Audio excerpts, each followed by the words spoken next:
이제 제자가 신내린 꽃을 받게 되면 이제 제일 먼저 가장 제자한테 중요한 건 불사예요. 불사를 일단은 자정을 시키기 위해서는 불사단지라고 항아리가 필요한데, 이거는 이제 소자 정도라고 생각하시면 돼요. 이거보다 큰 사이즈도 있습니다. 하지만 이제 제자 취향이에요. 그리고 전환이 얼마나 크냐 작냐에 따라 틀립니다. 예를 들어서 전환이 엄청 작은데 큰 단지라면 장소를 많이 차지할 거 아니에요. 그래서 작은 단지로 많이 활용을 하죠. 이 백색이 단지 자체가 불사단지라 생각하시면 됩니다. 과거에 이제 검정단지로 모시는 것은 시주단지라 생각하시면 돼요. 검정단지는 업단지예요. 조상의 단지라고 생각하시면 돼요. 그래서 이 백색의 항아리가 상징하는 게 불사라고 생각하시면 돼요. 이 안에는 이제 쌀을 갖다 그날 이제 신고돼서 이제 천존상에 올렸던 쌀을 갖다 집었는데, 그게 제석을 의미합니다. 쌀을 담고 나서 이제 소지로 해가지고 이걸 꽈가지고 숨통을 만들고 이제 뚜껑을 만드는데, 그 위에 들어가는 게 이제 명주실이 들어가요.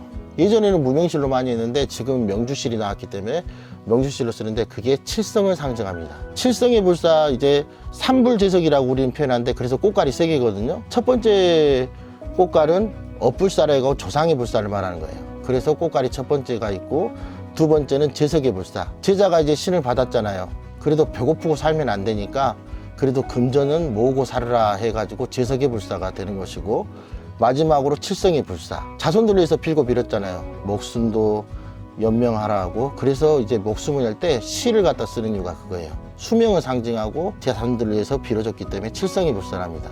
이렇게 하면 이제 삼불제석이 첫 번째 이제 전안에 이제 들어가는 게 되게 되는 거죠. 소당을 상징하기 때문에 그 다음에 준비하는 게 꽃입니다.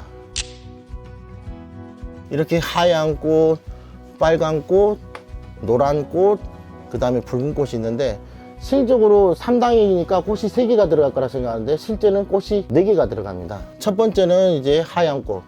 불사나 도사 할아버지, 소당에 계신 신령님들이 다 이제 자리 자정을 하니까 의자 같은 개념이라 생각하시면 돼요. 그래서 하얀 꽃이 들어가고, 두 번째 이제 노란 꽃. 노란 꽃은 이제 대신 할머니 꽃이라고 그래요. 중당에 자정을 하거든요. 중당에 자정하는데 여기에는 이제 대신 할머니 한 분밖에 안 앉아요. 자, 그리고 이제 붉은 꽃. 이 붉은 꽃이 상징하는 것은 뭐냐면, 제자가 산으로 기도를 가죠. 그럼 산에 명기를 넣고 산신 할아버지한테 이제 하명을 받고 기도를 하잖아요. 그러니까 산신꽃이 따로 들어갑니다. 그리고 육당에는 꽃이 2개라고 생각하시면 돼요. 마지막으로 이제 무궁화라가 들어가는데, 이 무궁화가 상징하는 게 그 장군님 꽃이라고 생각하시면 돼요. 장군님이 이제 여기에 합의를 하는 거죠. 불의 의미는 또 틀립니다. 이 꽃만 모셔놓고 불리는 것도 상관은 없어요. 제자가 신명이 강하다면.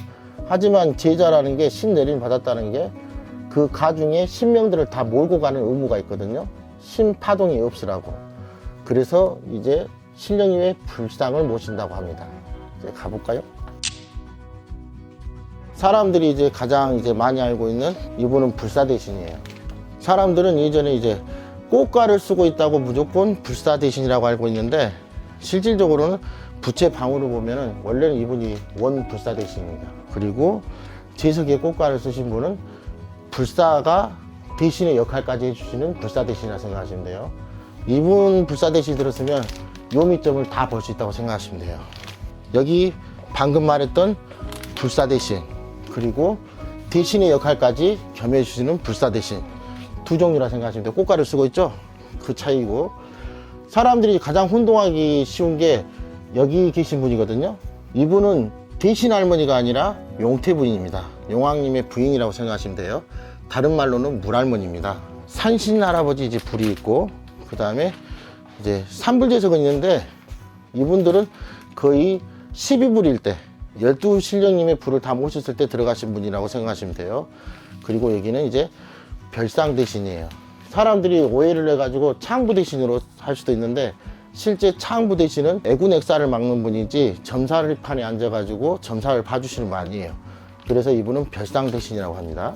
이제 시대가 흐르다 보니까 이렇게 해가지고 검정색의 구릉장군이 나왔는데, 원래는 이제 홍장군하고 청장군밖에 없었어요. 빨간색은 말 그대로 우리가 도원수급 때는 이제 높으신 호국장군님들을 택했고, 파란색은 조상장군님들이 들어섰을 때 이제 청장군을 모셨답니다.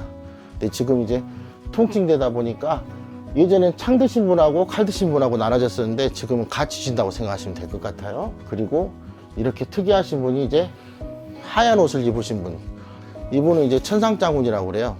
백색의 소당에 계신 분인데 거의 이분을 모신다는 것은 12신령님 불이 들어가기 전에는 백색의 장군님 안 모신다고 봐야 돼요. 이 부처님이 참 많으신데 얘는 산신 할머니예요. 산신이 남자만 있다고 알고 있는데 그 소산신이라 해가지고 할머니도 있다고 생각하시면 될 것 같아요. 자, 이렇게 산신 할아버지 불 있죠. 그리고 이 백호산신이에요.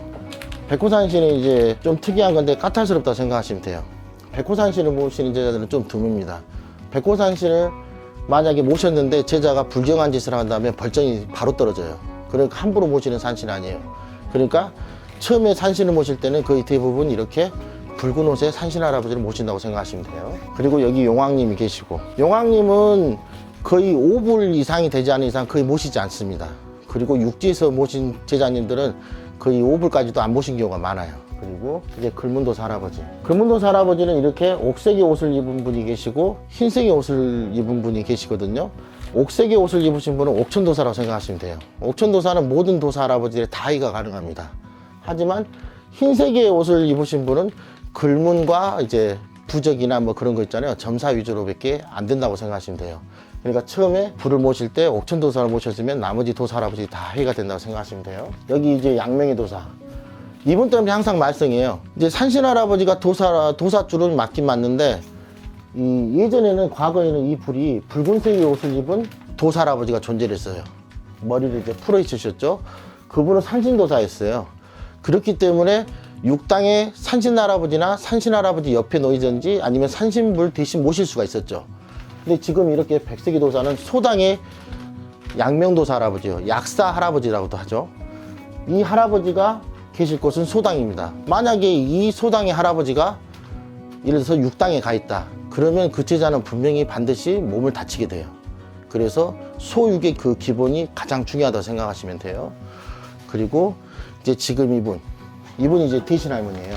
가운데 중당에 계신 분인데 노란색 옷을 입고 있죠.